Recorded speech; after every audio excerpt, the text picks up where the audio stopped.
It's my pleasure to welcome you all to this morning session. It's very interesting that we have so many interactions between competition law, competition policy, and many other different areas. And today, as Vice President of IBRAC, it is a pleasure to welcome you all to discuss the interaction between competition policy and intellectual property law. For that, I will introduce the moderators, João, Marcelo, Assafim, who is a partner, Felipe Oquendo, who is from the Brazilian Association of Intellectual Property, is today joining forces with IBRAC, and also Olimpia from the Competition Committee of IBRAC, who will also introduce you to the speakers. So thank you all for being here. Felipe.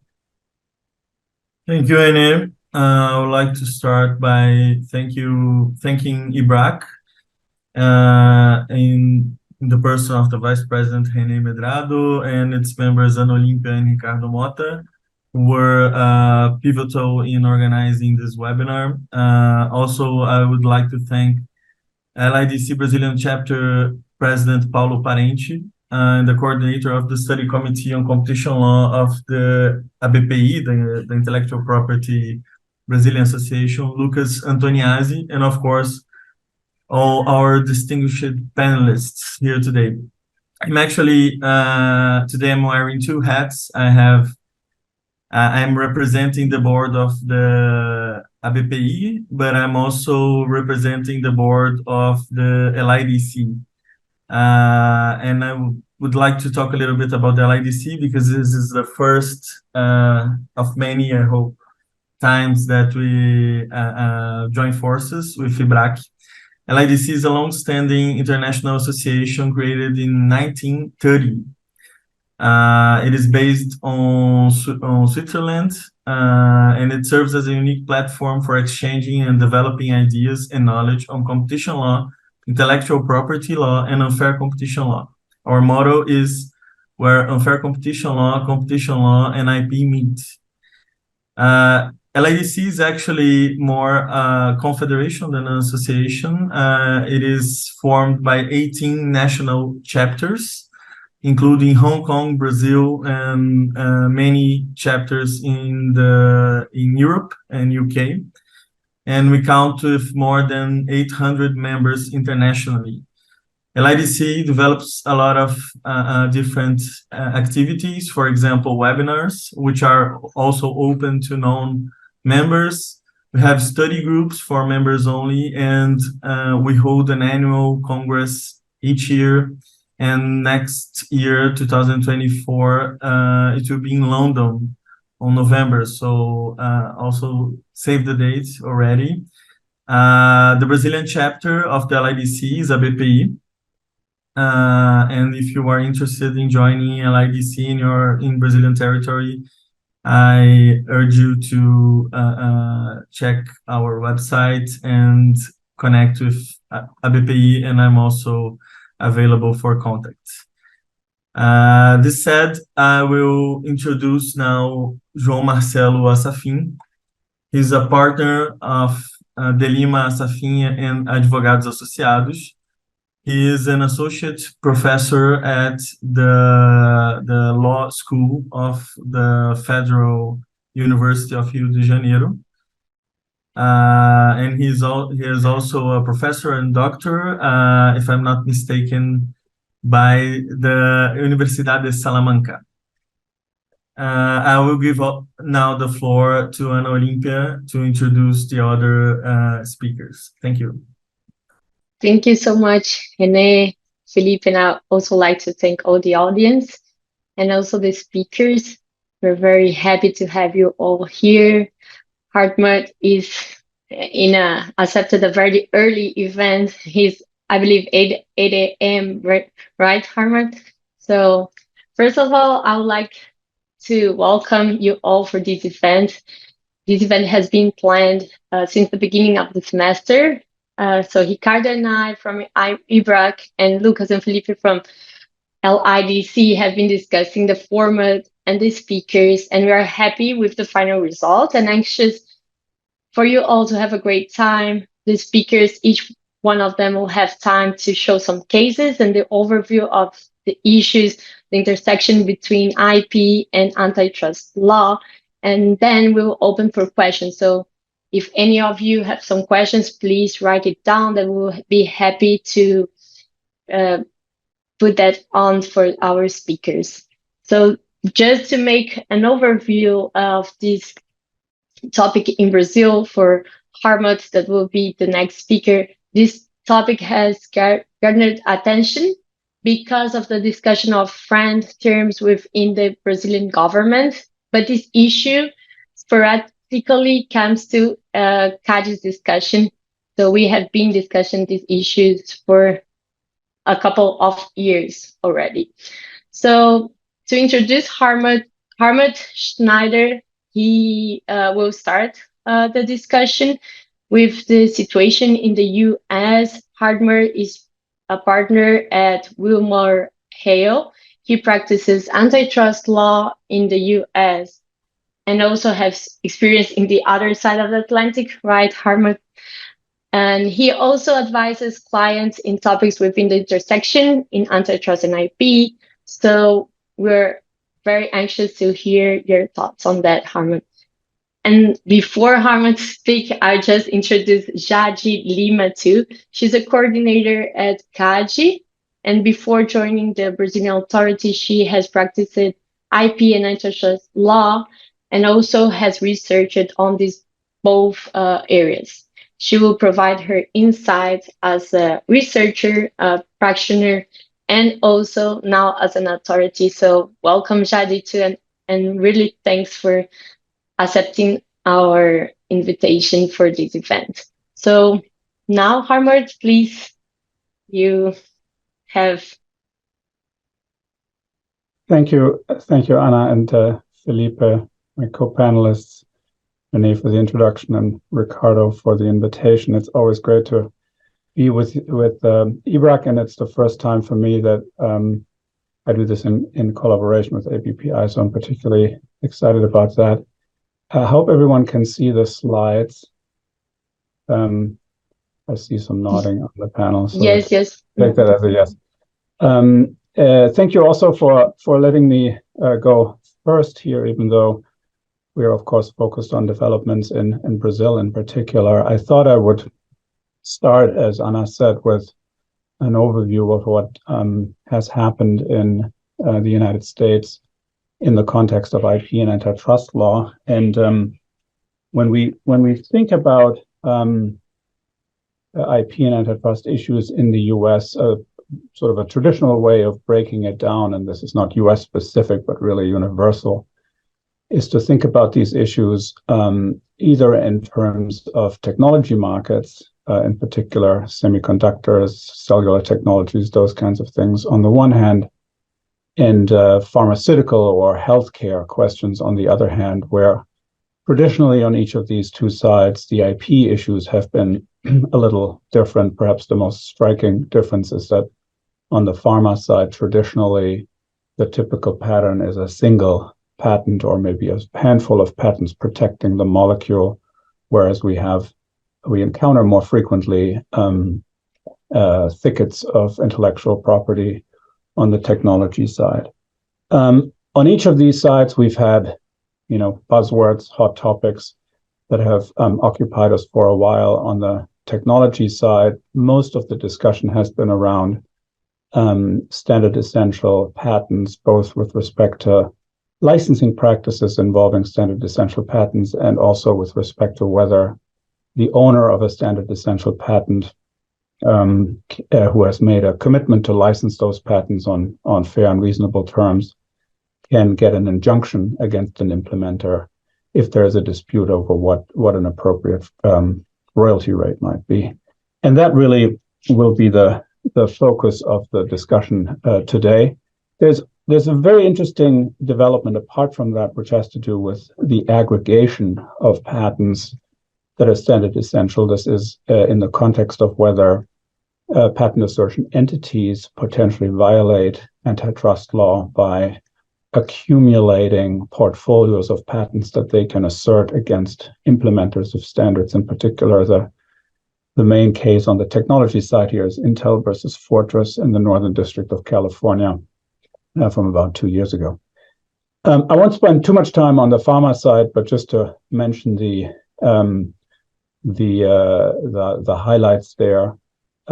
Reverse payments, or what's sometimes known as pay for delay, a kind of settlements out of intellectual property litigation on the pharma side have been a hot topic for a long time, fueled really by a unique legislative or statutory framework in the US.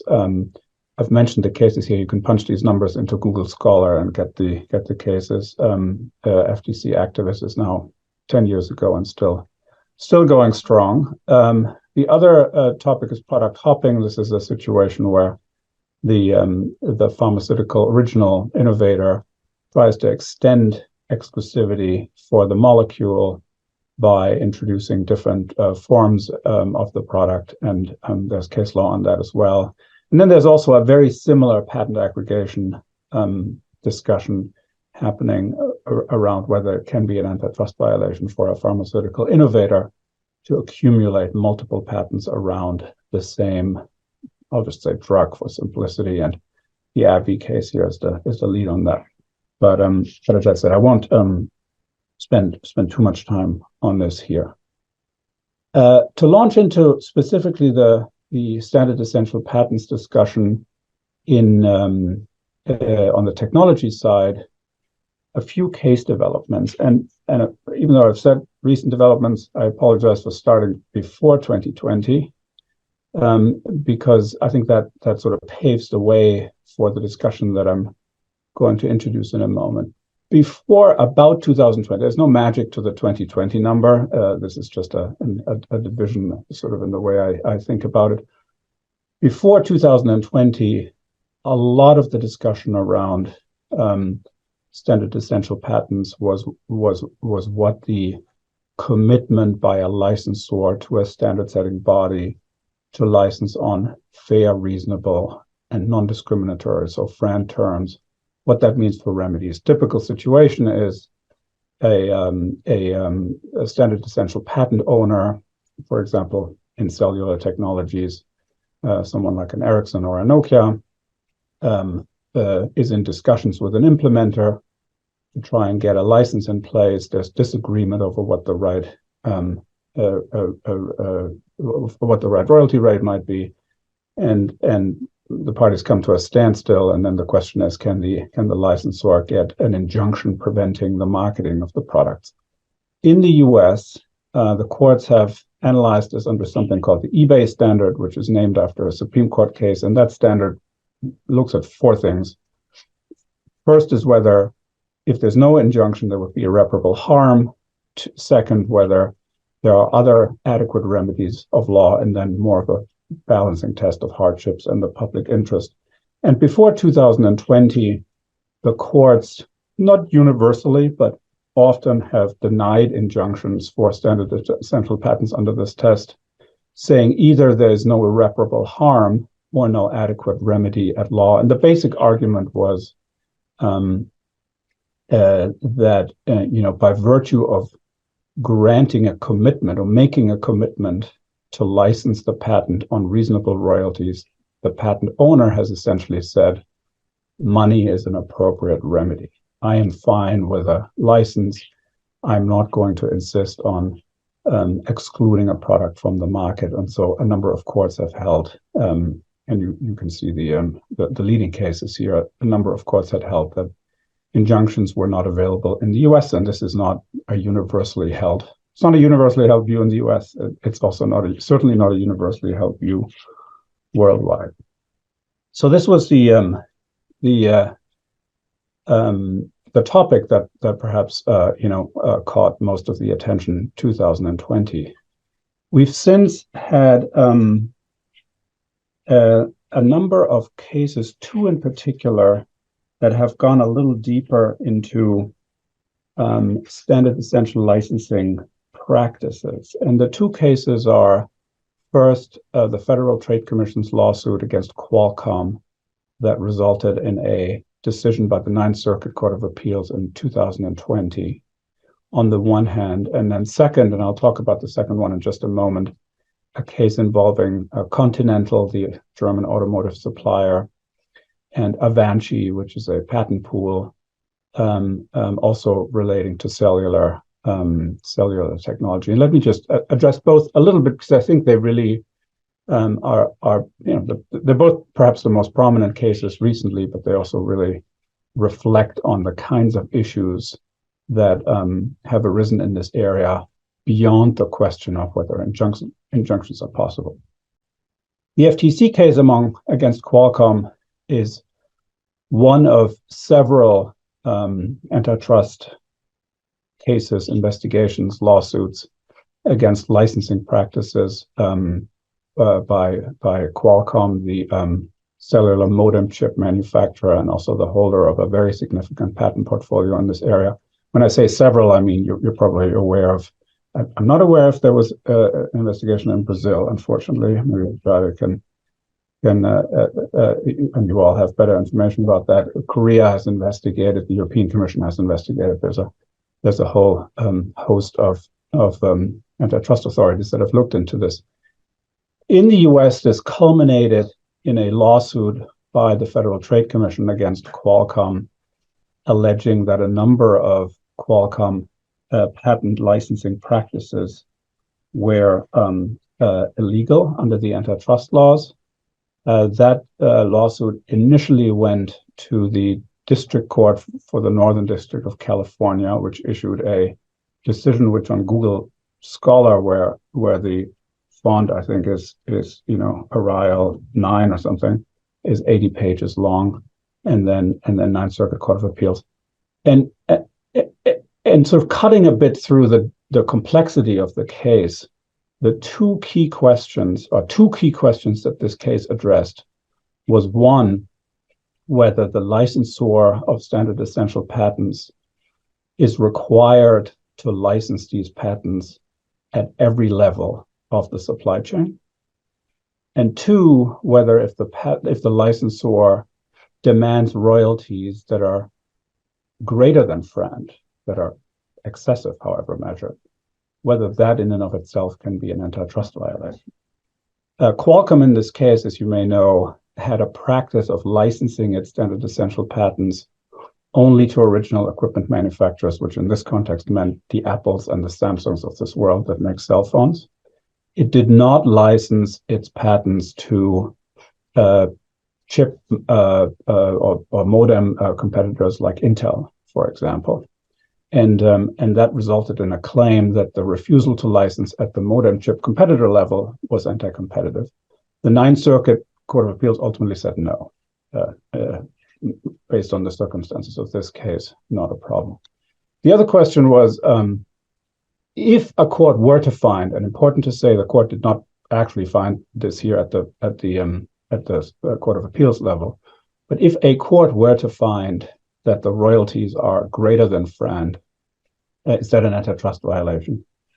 And again, the Ninth Circuit Court of Appeals ultimately said, no, it is not. So a very significant decision in the Ninth Circuit Court of Appeals that goes in some detail through the basic antitrust principles that are applicable here, and is certainly worth a read if you are interested in understanding the U.S. perspectives. The other case, briefly, Continental versus Avanci. I already said Continental is an automotive component manufacturer. The components here specifically are telematics control units, so the box in the car that allows us to stream music, for example, or get navigation guidance. It was trying to get a license from a patent pool called Avanci. Avanci declined the license because it only had a right to license, again, at the OEM level, so the Mercedeses and Chevrolets of this world. And Continental said that was an illegal agreement under antitrust law. This was dismissed, saying there is no antitrust principle that the licensor needs to license at the smallest component level that implements the practice technology. The concern that Continental had and the OEMs also had was if you calculate royalties on the basis of the value of the total car, then the royalties are higher than if you just calculate them on the basis of the individual component. So that's a quick snapshot on what the courts have done. I did want to spend a minute, maybe or two, on development on the agency side.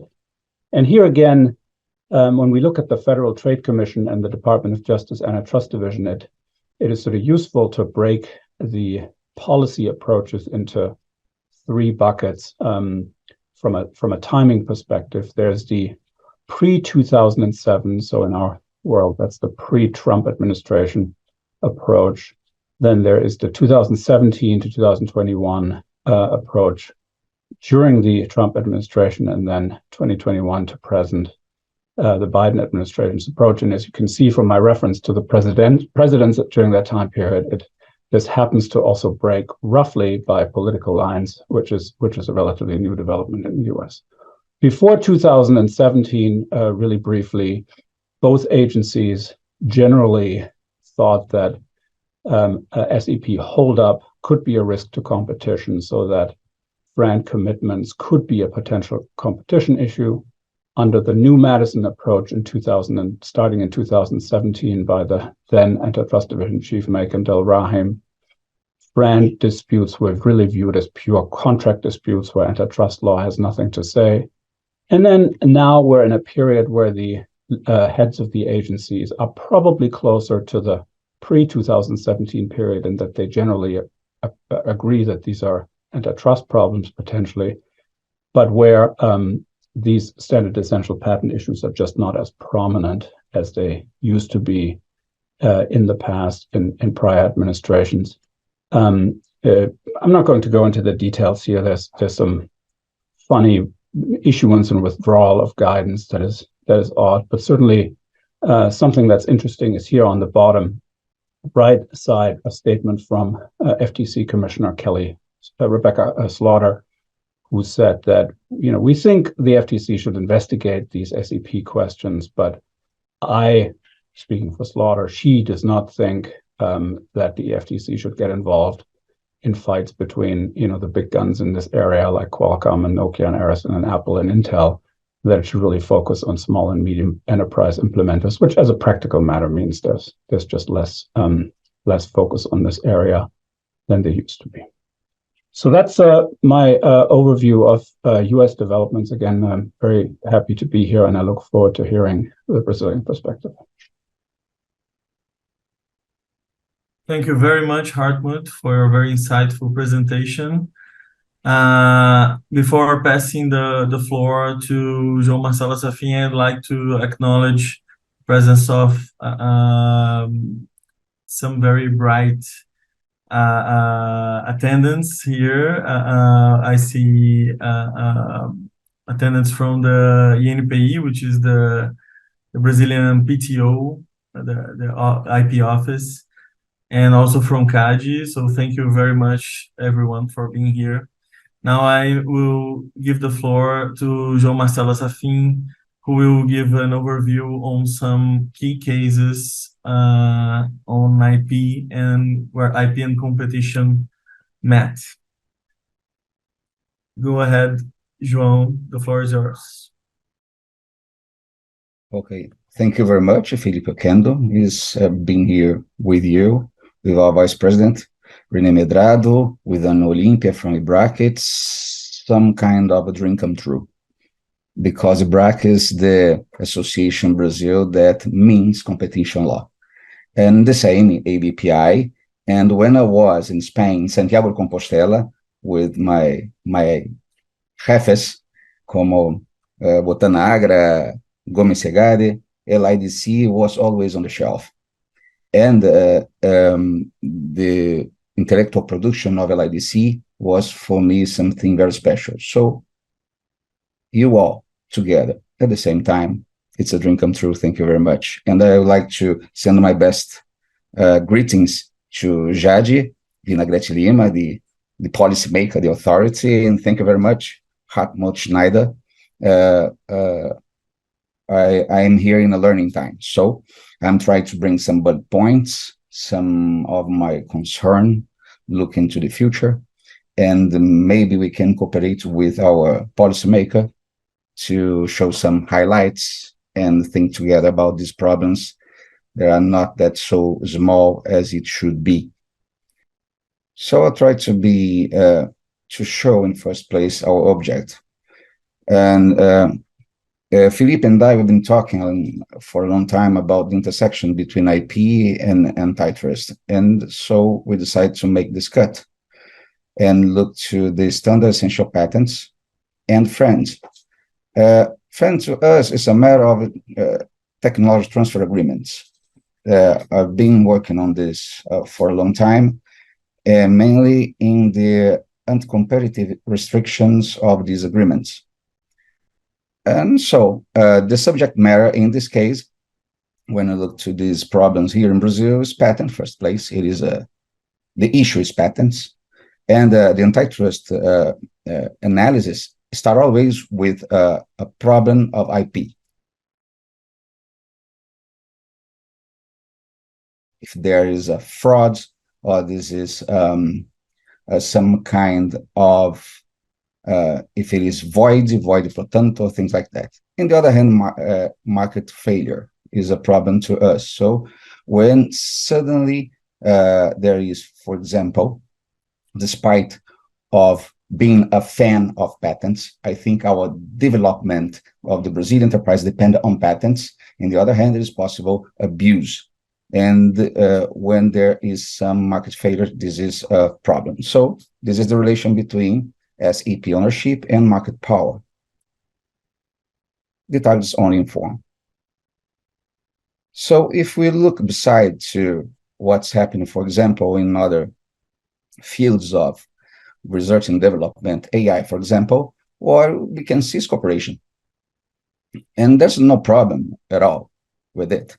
The cooperation between companies developing artificial intelligence, for example, create AI systems that are safe, secure, and broadly can show us the benefits of not a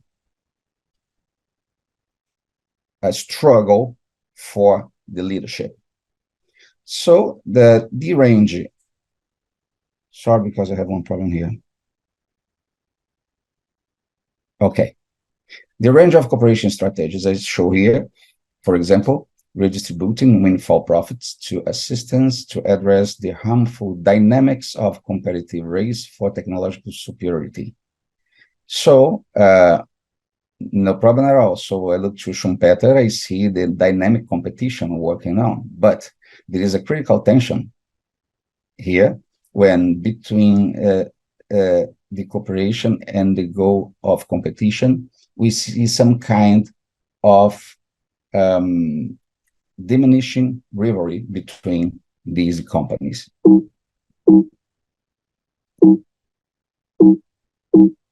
I don't know what's going on. Okay. And the problem is always the goals here in Brazil. Sometimes we don't know what we are searching for, only efficiency, the consumer welfare, or protecting small companies, and it changed the way we look to antitrust. So I could say that protect the very process of competition between rival companies. Potential conflicts are significant. They are currently unexplored in the literature in the relationship between proposed forms of cooperation, competition law. So we still have sometimes, don't you think, Felipe, to find these goals or work upon these goals? And here, this cooperation we can see in the setting standard organizations. This is a way of cooperating, and it is good for the consumer.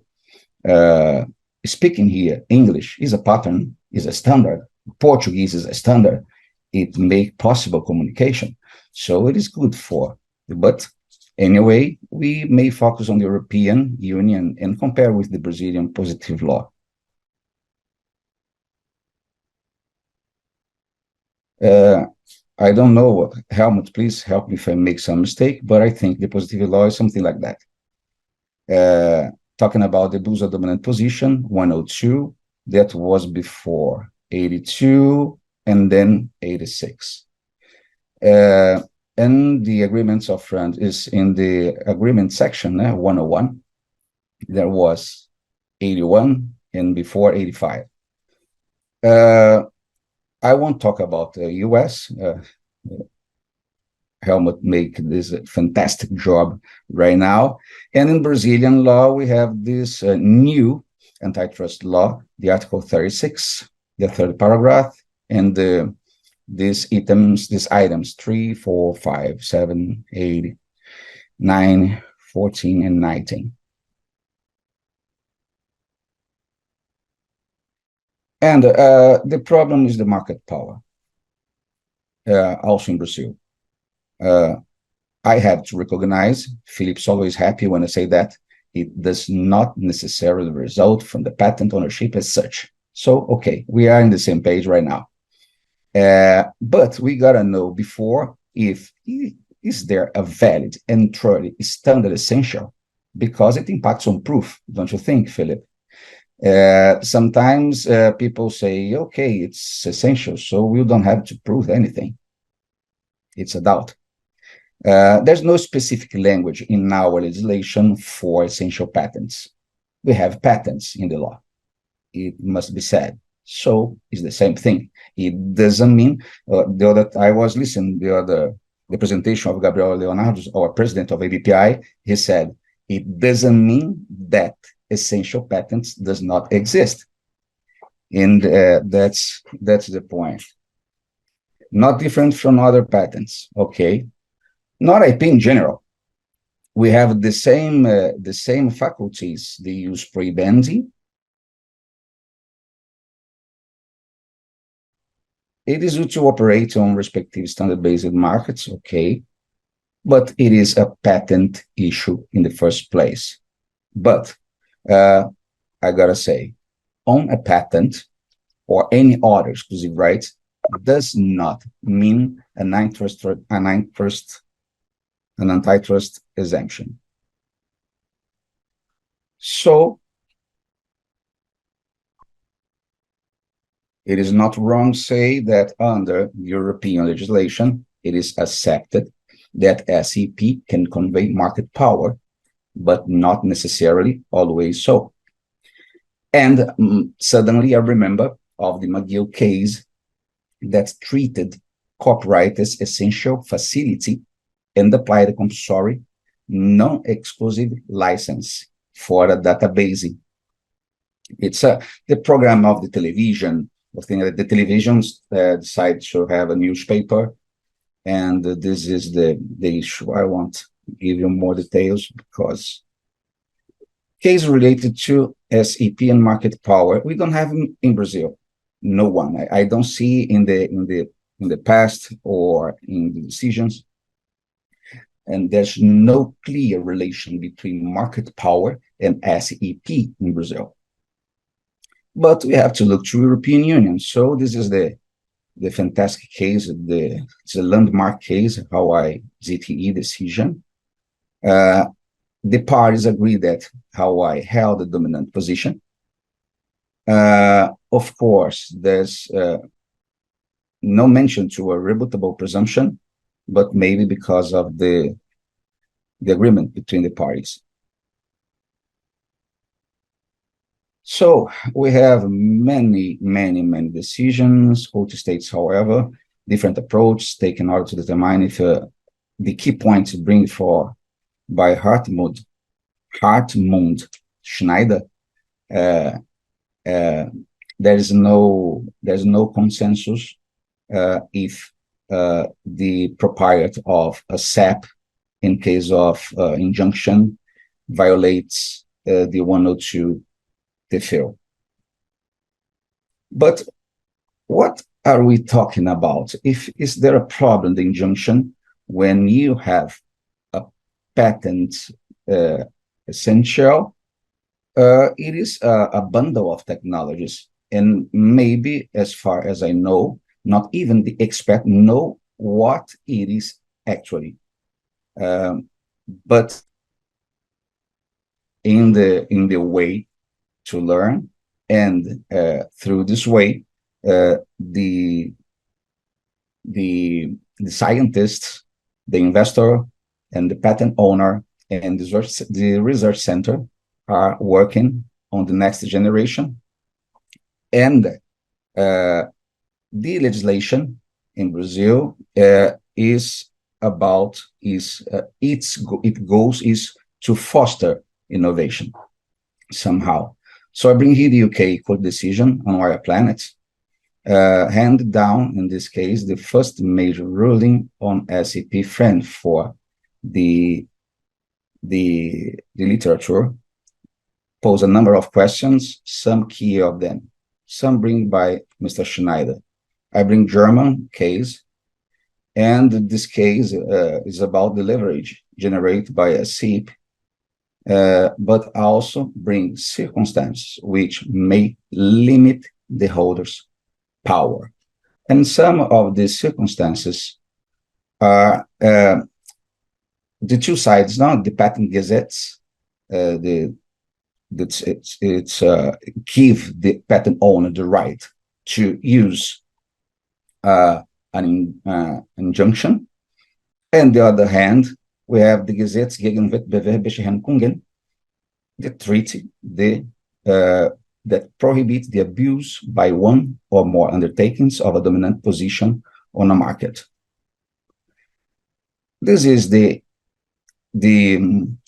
ETSI rules. I don't have to spend too much time on this, but try to bring a balance between the two needs.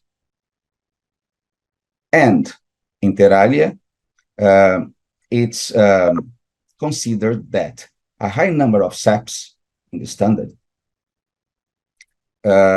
will engage cross-license between the patent owner and the implementer, and in general, the strong market position of the implementer will limit the market power of the patent owner. So there are many different elements. I will jump on this because there's a question, a point about additional parts. Not all implementers use the core of a standard. They may use additional parts also in their producer of base station. And suddenly die. They call this a dead language. And in this case, this dead language means that technology is not sufficiently attractive to the market. There's one problem here. Sorry.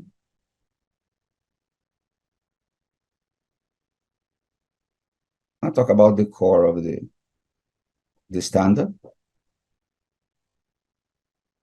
But so the FTC showed by Mr. Schneider brings some kind of elimination of potential market power by friends. I saw the speech of this is a lawyer, Peter Pitch. He has doubts about the possibility of friend by itself limit the market power because there's no court or no independent agents control it. It doesn't mean that it's necessary, but so it is a doubt. The other problem is the price. The price formation and distortion. In order for a friend commitment to eliminate SAP-based market power, the friend commitment should ensure these royalty rates reflecting value of respective patent before it was integrated by the standard. When the patent owner decide to apply to a standard, in general, after this option, the value increases. So it's a question if they have to affect the price of the patent. So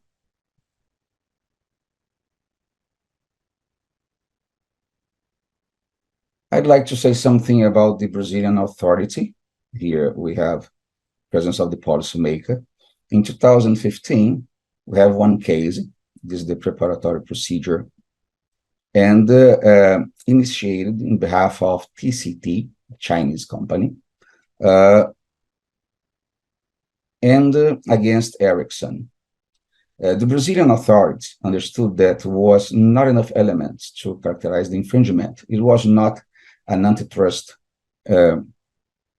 fault. And the main question that the represented party was trying to exclude TCT from the mobile telephone market, and this was not tenable. At the end, the authority, CADE, considered that it was more a private issue rather than a competition problem. So, at the end, this is a very important case in Brazil. It's talking about 3G, but the decision did not take into consideration the market power, technology, and the innovation market. So, the right of seek an injunction was not considered by our authorities. So the right of a CEP holder to seek an injunction in spite of the existence of the friend commitment is already shown about the American experience. In Germany, an injunction is traditionally the almost automatic result of the finding of an infringement, but far-reaching competition, the abuse of dominant position, consider that license to bar injunction in case they are willing to take a friend license in many moments, but it doesn't mean that the injunction does not exist.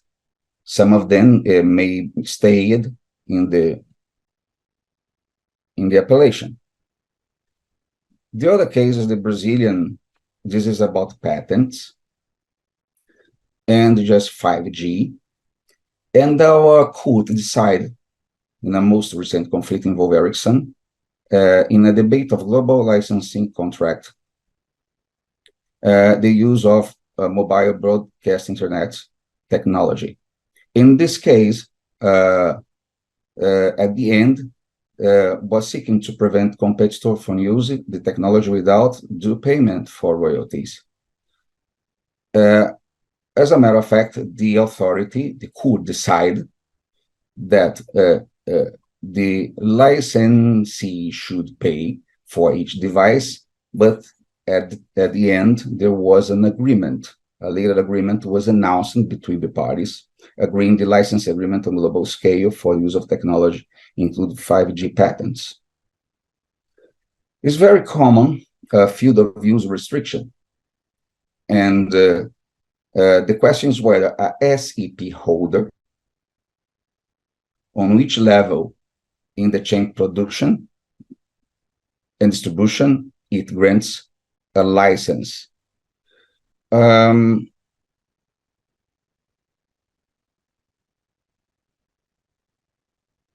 okay. I'll kindly ask you if you could finish in 1 or 2 minutes. Oh, it's almost okay. Okay, Great. as a conclusion. And so there is at the end the problem of exhaustion of IP aftermarket competition.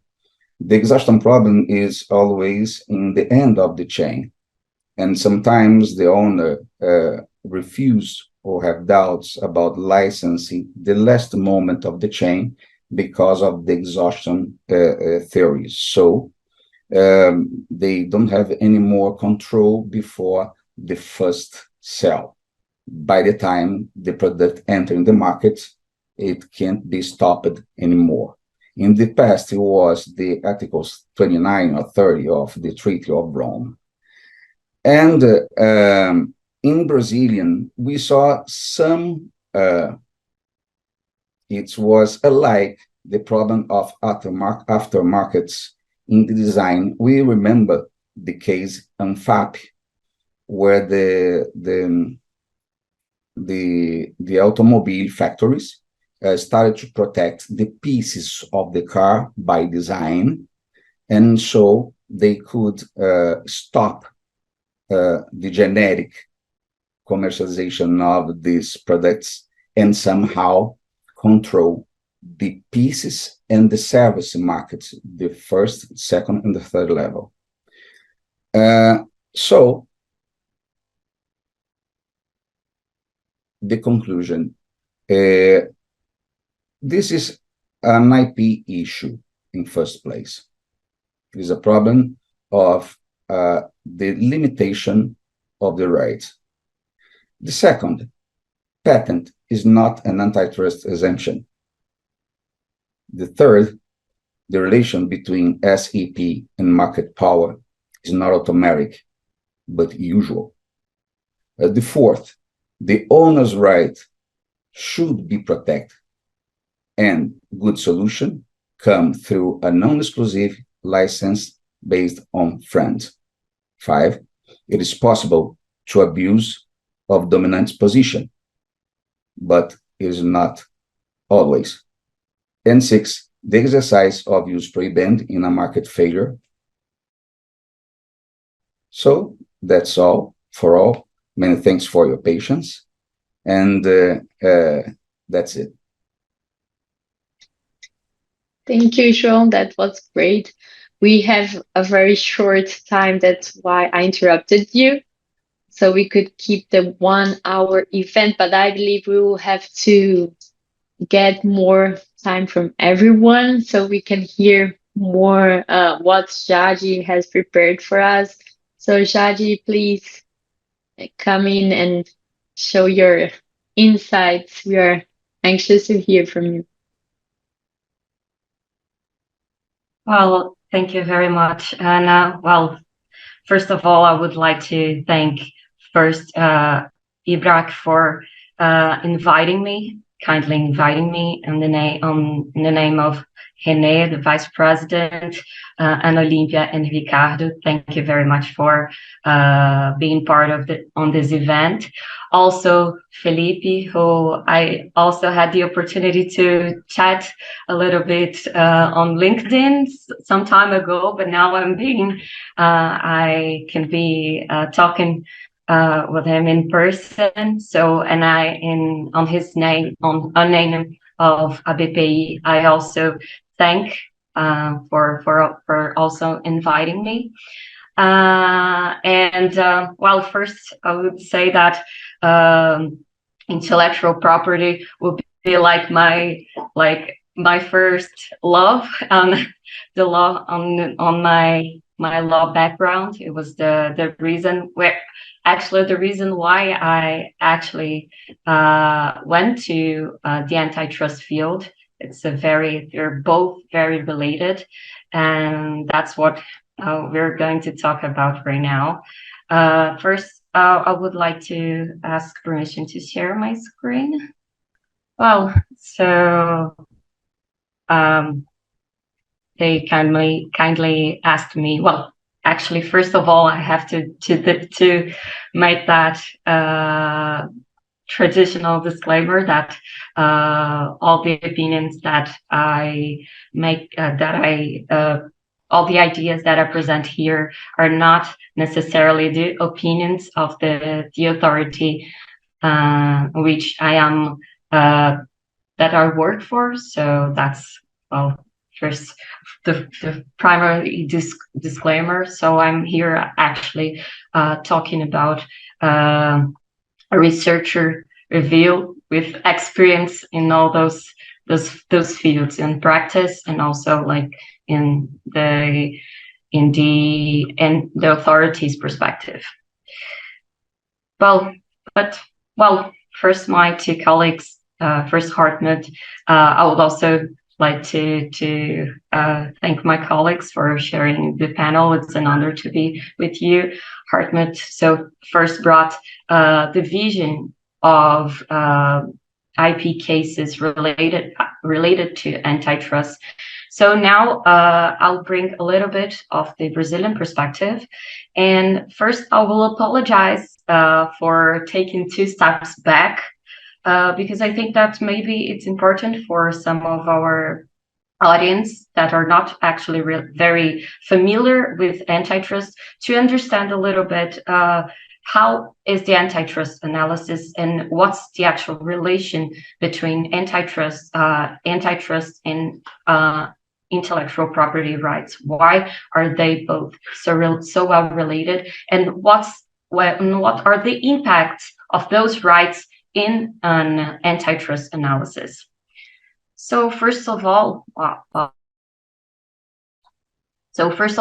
will be fast on this matter because, as Professor João has already said, we have very complementary goals from antitrust and intellectual property law.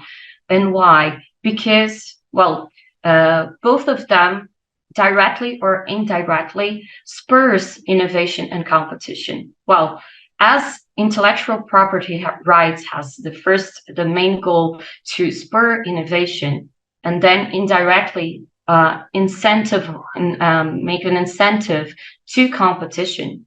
And why so? Because as the Schumpeter's theory of the creative destruction, you grant intellectual property rights, so then the right holder can be rewarded for that innovation, and then he will have the potential of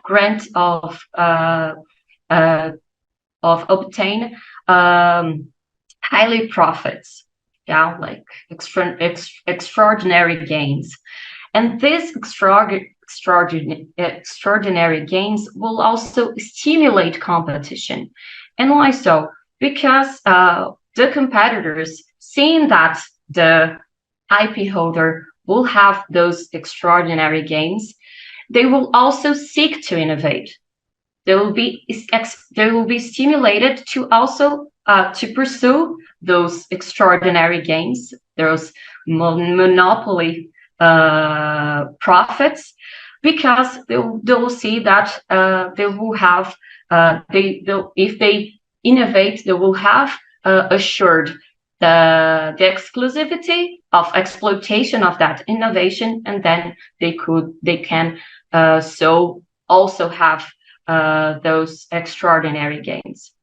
So this is also like a two-side process. You actually restrain temporarily the competition to then foster competition in a dynamic point of view.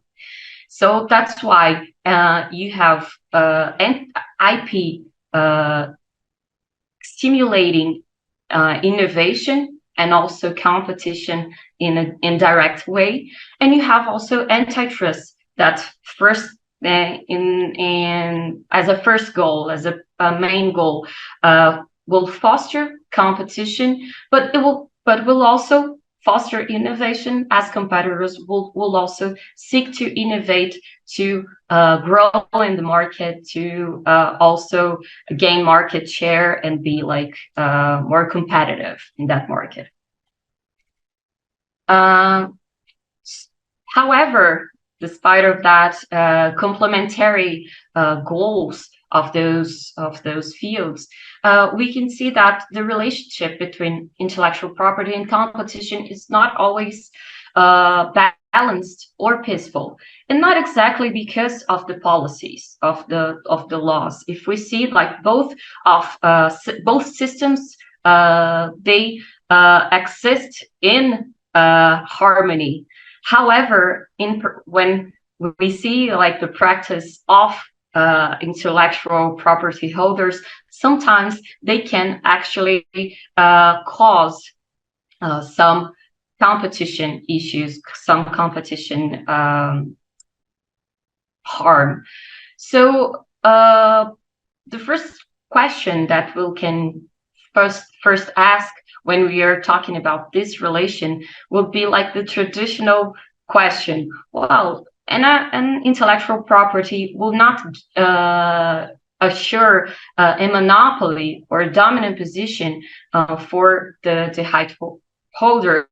And again, as Professor João has already said, and I've heard that Felipe was happy with that, not necessarily. When we're talking about intellectual property rights, not necessarily it will give the right holder or a dominant position or a monopoly or even a competitive advantage. Sometimes we first need to understand if that innovation is actually relevant or is essential or even relevant to that market, to the development of that market.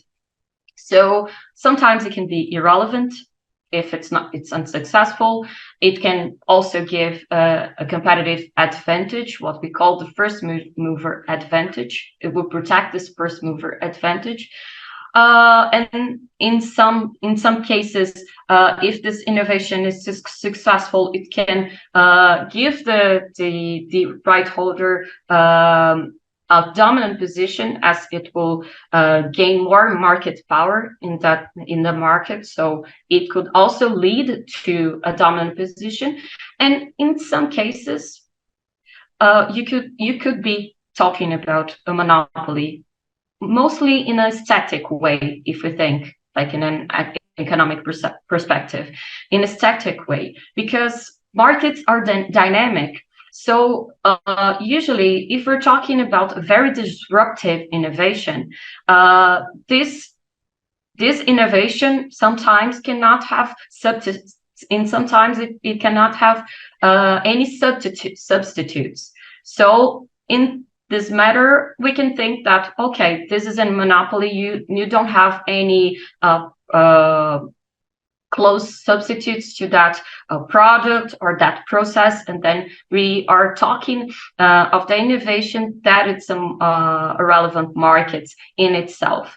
But we could say that this is not like the reality of most cases, especially because of that. Markets are dynamic, and then you can have another innovation that could actually put in a competitive pressure on that innovation. However, in general, intellectual property, they have the potential of raise barriers to entry and reduce rivalry among incumbent firms. What's that? So the intellectual property can sometimes avoid the entrance of other competitors in one market, oftentimes reduce the rivalry, the ability of other firms, other players that are already on that market to actually compete in that market.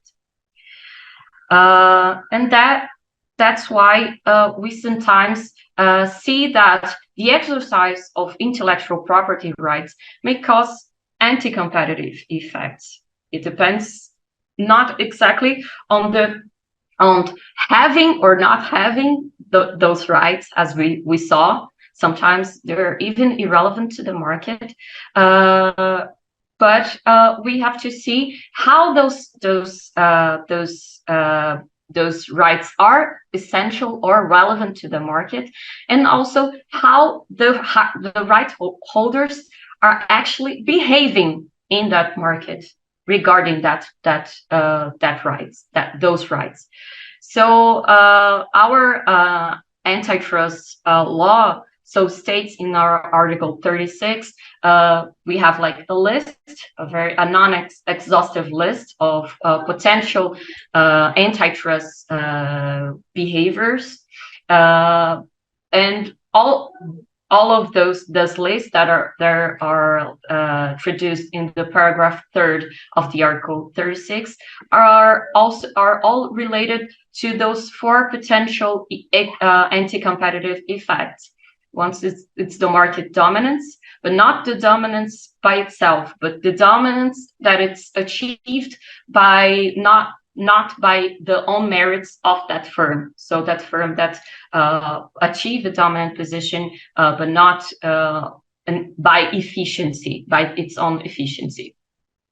We have also like the abuse of that dominant position. We have also the arbitrary profit increase. That's when we have that's also like an effect from the abuse of dominance. And then you have the unjustified barriers to competition. So the effects that we can see and that are pursued by an anti-competitive, by a competition authority, are all related to all those effects. So the market dominance, the abuse of dominance, the arbitrary profit increase, and the rise of unjustified barriers to competition. And relating to intellectual property rights, we have the example of the abuse of intellectual property rights, and when we are talking about the abuse of intellectual property rights, we can be talking about for rights that are already granted, so rights that are granted to intellectual property holders, or what we could say of rights that are not exactly granted, either because it's not legit, or it's expired, or even because it's not legit, not expired, or even not existent. They say that they have this right, but this right doesn't exist at all. We also can say about the IP hoarding, like avoiding third parties to access that intellectual property right.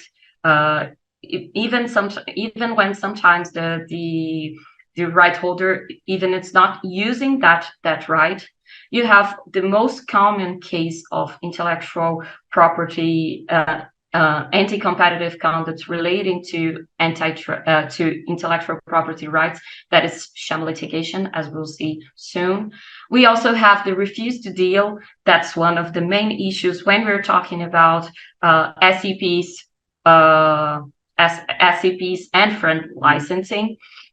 And we also have like anti-competitive agreements that we have like the pay to delay, that are kind of cases that are very pursued by the American authorities, and it's very related to the pharmaceutical sector.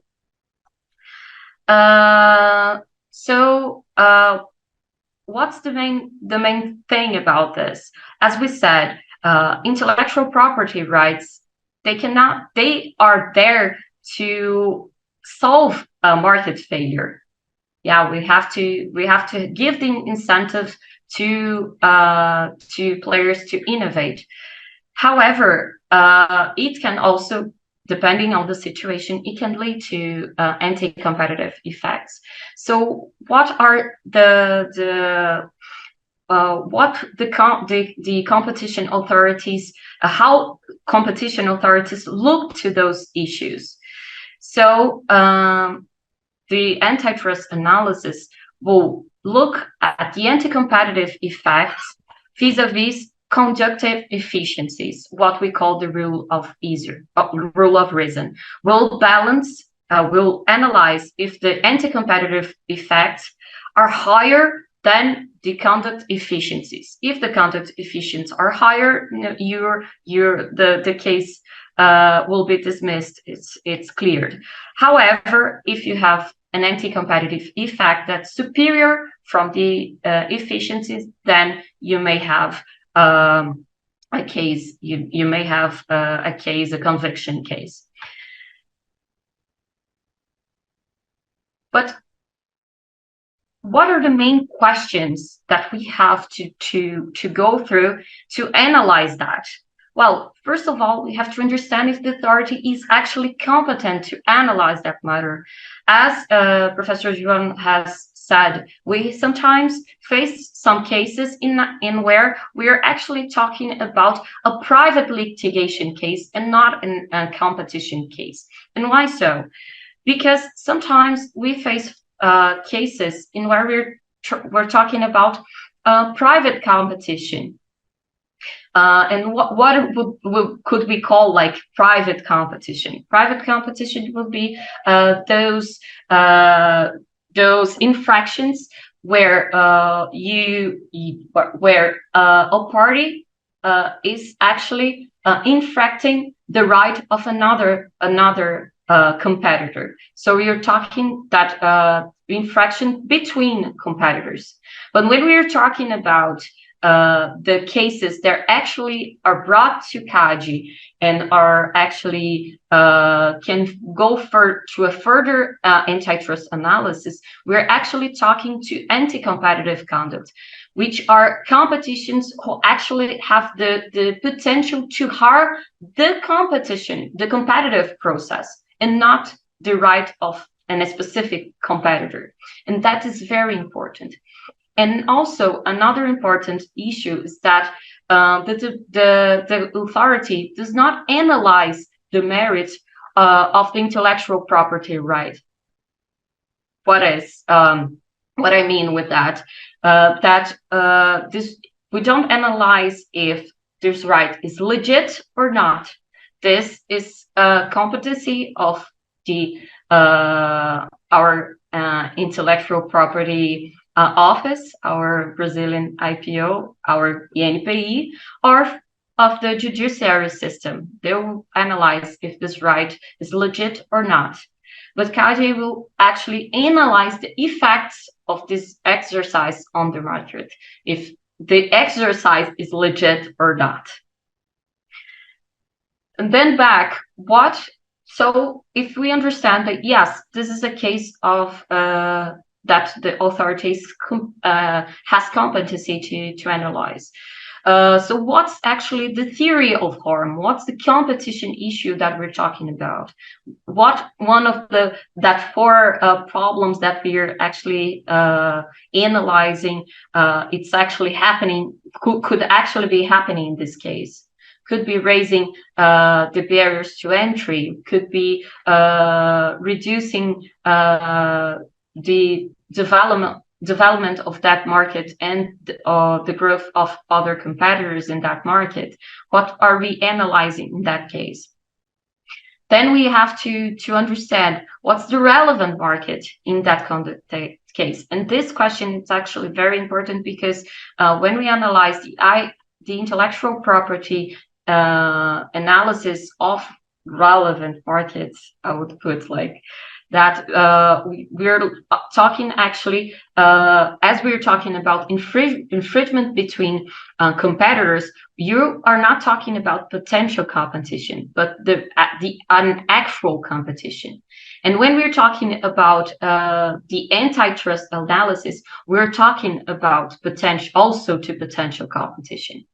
So that's very important because we have to understand what are the players involved in that conduct, what are the players that were harmed, and the clients, the potential consumers who would also be affected by that conduct. So we have to analyze what are the products or services involved in that case. What is the geographic space of competition? Who are the clients, the consumers? Who are the competitors, suppliers? And why is that? Because as we said, an innovation may or may not be a relevant market in itself. But on the other hand, sometimes it can actually affect the market, can impact in the development of that market. So it would be another phase of the analysis. So then, when we define that market, the relevant market, we understand does that firm, the right owner, have a dominant position in that relevant market? Does he have the capacity? Is it able to provoke those harms to competition? And then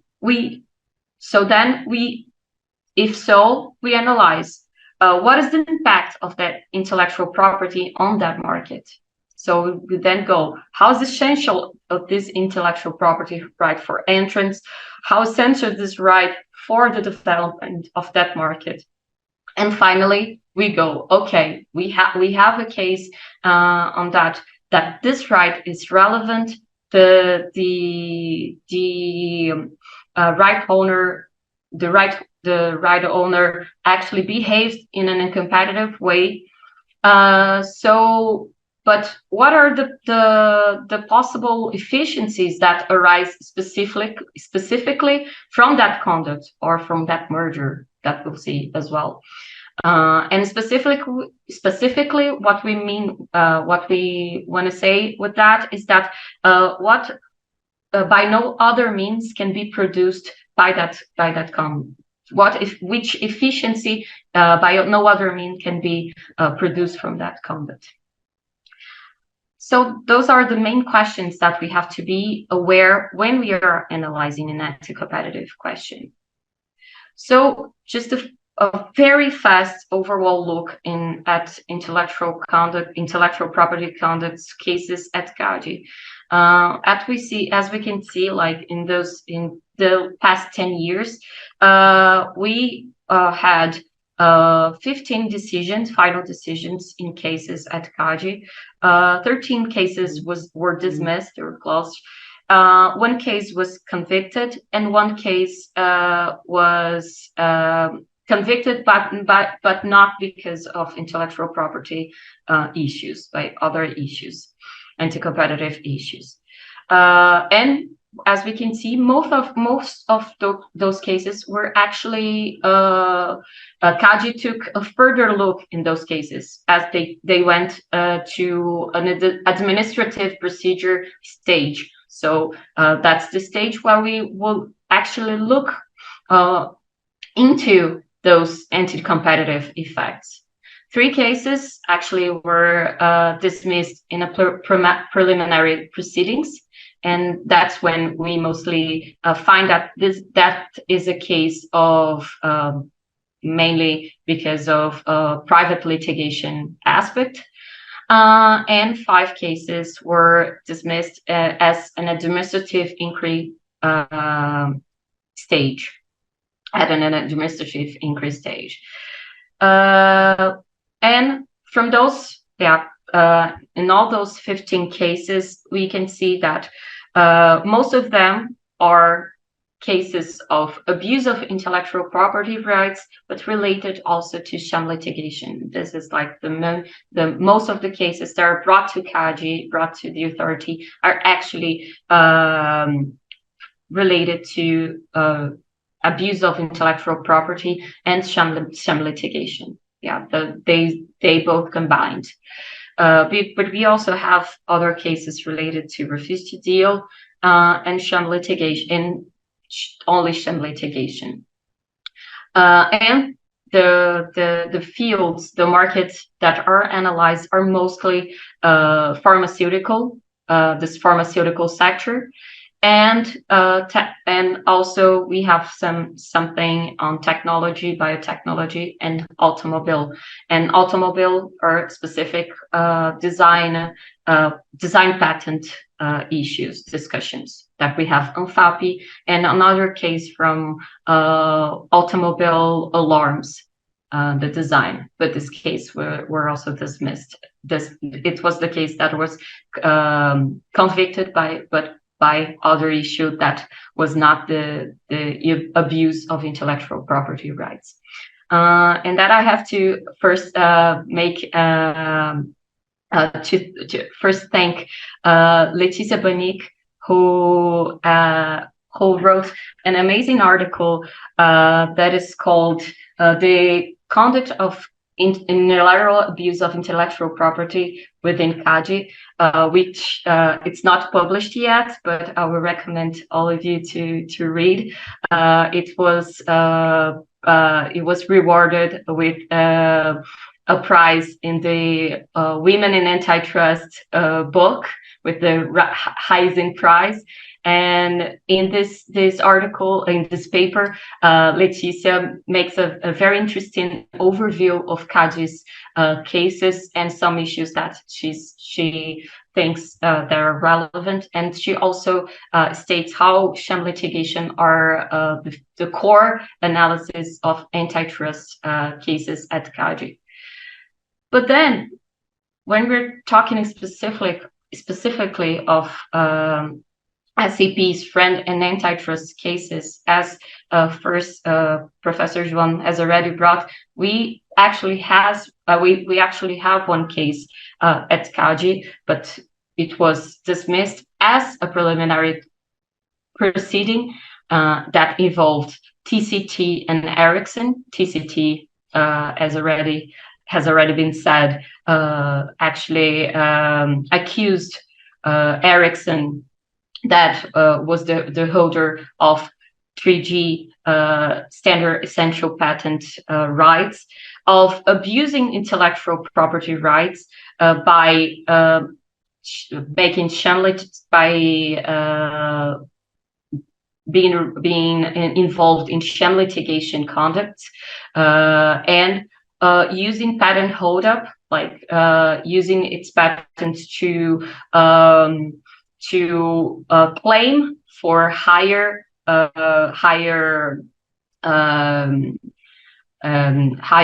profits,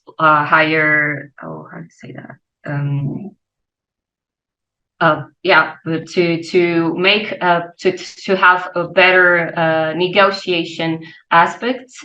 And then, but on the other hand, Ericsson actually stated that those licensing terms were actually being analyzed in an ongoing arbitration. They actually had those rights, and what was happening is that actually TCT would be committing patent holdup. That will be by obtaining an unfair competitive advantage. And what will be this patent holdup? That will actually not committing in the licensing terms with Ericsson, infringing the patent, and then having an unfair competitive advantage against other competitors because it was not paying the royalties. That's the word. The royalties that was actually that it will actually has to pay to Ericsson.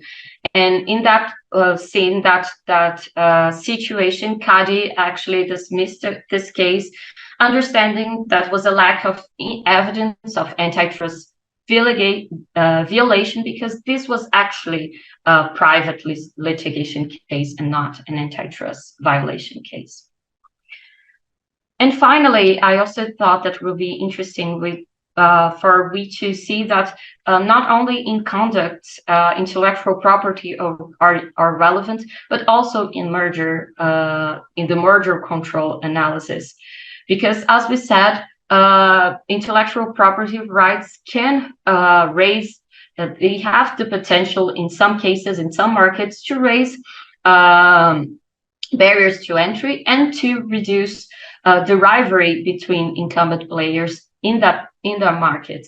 So, and as we've seen, the standard essential patents are patents that establish a pattern for that for the development of other technology. So when we analyze cases in which we have maybe cases where holding intellectual property rights will raise the market power of those players, it is important for the authority to be aware of that, and sometimes to impose remedies to avoid possible anti-competitive effects.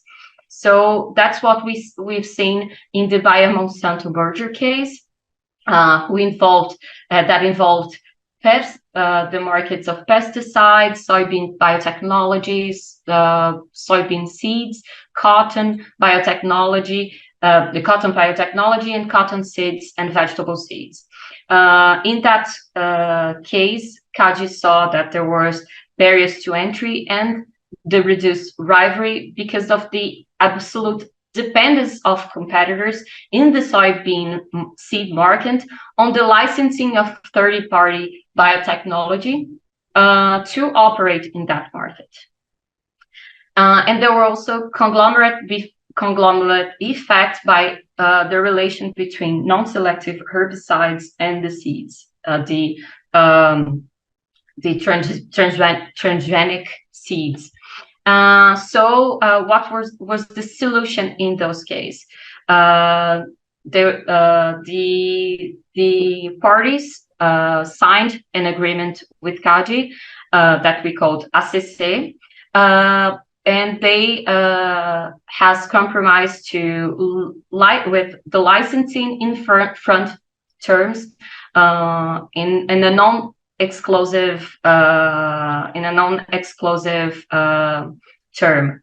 So and this licensing will be also related to transgenic soybeans and cotton biotechnology and non-selective herbicides.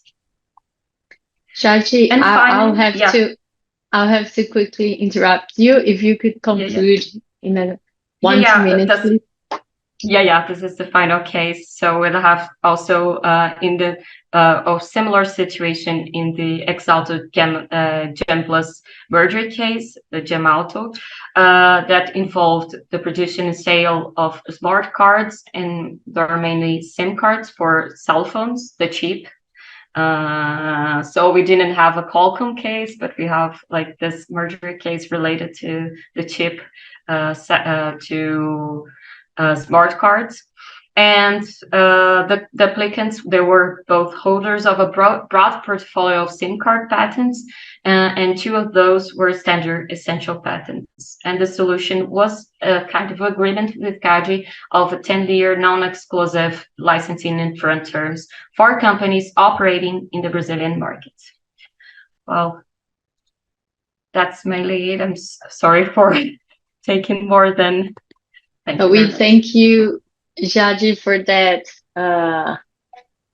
great explanation and to show us some cases so we could share. And I was talking here with Ricardo, Felipe too, that it seems that we need more events on this topic so we could get a deeper understanding of all cases and of this topic. So I would like to thank you all.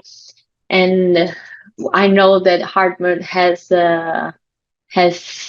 to jump to another meeting, so we would like to thank you all for these great presentations, and we look forward to keep in touch with all of you so we can make answers the questions that we received here in another event. That would be my suggestion. So we think IBRAC and LIDC will have more opportunity to get together and make this as a plan for 2024. So thank you all for all your time and your great presentation. I don't know if anyone, Renê, Felipe, wants to make final notes, please. Thank you, Ana. Thank you, Jade, Hartmut, Assafim. The presentations were great. It is clear that the number of participants only rose. That was a first. For me, it is also clear that we have enough subject matter to maybe organize longer events. It's very interesting. We have 3 interesting questions in the Q&A. We won't have time to get the answers, and apologize for that. But the speakers can get access to the Q&A and maybe reply afterwards. There's the full name of the persons who posed the questions. Thank you once again, everyone.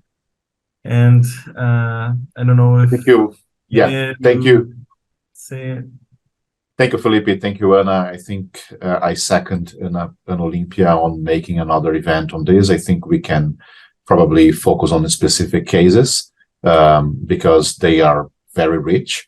So you have conduct cases, you have merger control cases that will have different approaches. So certainly that will be a lot of food for thought from examining those cases. So great to have you all here.